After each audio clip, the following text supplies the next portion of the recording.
to the second longest continuous Democratic legislative body in the world outside of Parliament.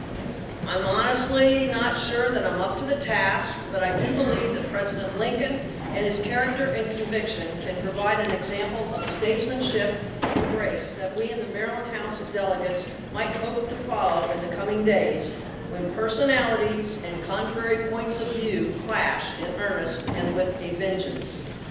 Abraham Lincoln is perhaps the best political speaker. His speeches were short and to the point.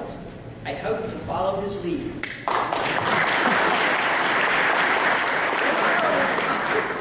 In the winter of our discontent, when clouds of contention lower upon our house, the past seems a glorious summer filled with fair felicity and cool comedy. Forgotten is the raging storm of brother against brother that tested whether our nation would endure over 150 years ago. Elected in 1860 with less than 40% of the popular vote, Abraham Lincoln faced a deeply divided and factious country. He began by uniting his own party and naming 3 presidential rivals to his cabinet: William Henry Stewart, U.S. Senator and former Governor of New York as Secretary of State; Solomon Chase, another U.S. Senator and former Governor of Ohio; and Edward Bates, Missouri's first Attorney General, as the U.S. Attorney General. These men had many more years of political experience than Lincoln. Lincoln had only served 1 term in Congress, lost 2 bids for the Senate, and had no administrative experience whatsoever. This was a tremendous political risk since these men had run against Lincoln when he won the Republican nomination and would likely do so again. But in spite of being former competitors, Lincoln molded their relationship into a team dedicated to the preservation of the Union. Stewart became his closest friend, and Chase was later named Chief Justice of the Supreme Court upon Roger Taney's death. In Team of Rivals, Doris Kearns Goodwin explained how Lincoln succeeded in molding his cabinet. She writes, "He learned from early mistakes, transcended the jealousy of rivals, and his insight into men and events deepened with each passing year." The Civil War raged from 1861 through 1865.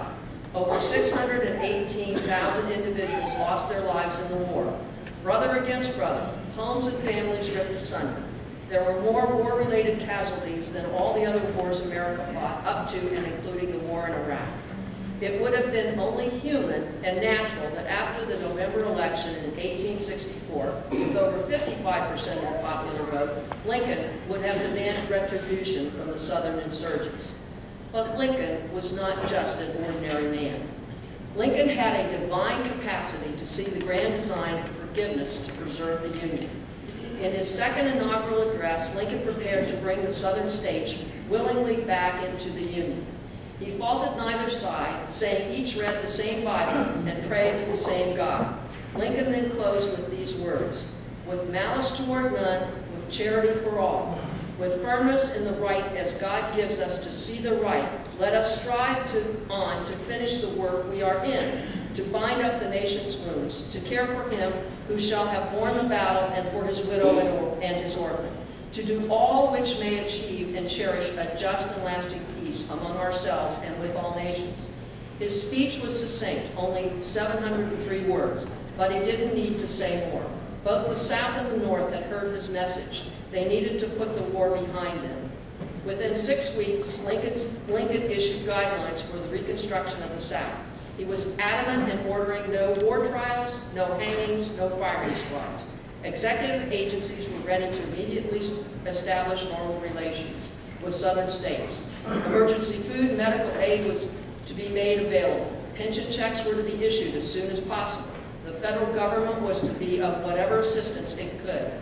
On the military front, Lincoln ordered the surrender of Richmond to be handled peacefully, not like what happened in Atlanta. He ordered General Grant to treat General Lee and his men with respect and dignity if they surrendered. He issued the same order to General Sherman if General Johnston's Confederate Army surrendered in North Carolina. On April 9, 1865, General Lee and his army of Northern Virginia soldiers laid down their arms at Appomattox. Lincoln was jubilant when he learned General Lee and General Grant had met peacefully, with Northern soldiers even saluting the Southern soldiers. Unfortunately, Lincoln was shot before he could learn how amicably Sherman carried out his orders when he had his final meeting with Johnston. In his last public address, 2 days before his assassination, Lincoln gave the nation a plan for persuading the southern states they were back into what he called their proper practical relation with their northern neighbors. He urged folks not to decide and not even to consider whether their states had ever been not of the Union. Instead, he said, simply let them find themselves at home. With this simple message, Lincoln sought to heal the deep political divisions the nation faced. Because of Lincoln, we still call ourselves the United States of America.